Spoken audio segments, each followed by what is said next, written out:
pamoja na maeneo yaliyopo katika ardhi ya Tanzania, maeneo kama haya yenye muonekano mzuri nayo yamekuwa yakichangia katika kuishajihisha ardhi ya Tanzania kama sehemu ya vivutio vya utalii unapotua tu katika ardhi ya Tanzania.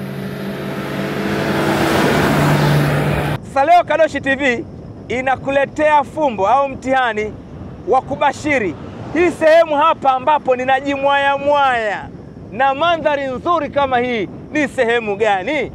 Utakapoweza kupatia ni sehemu gani, basi tutatoa zawadi nzuri na zawadi nono ambayo kama mtazamaji na mfuatiliaji wa matangazo yetu ya moja kwa moja ya Kadoshi TV, TV pendwa ya uhifadhi na utalii, tutakupatia zawadi nono. Hii ni Kadoshi TV, always on time.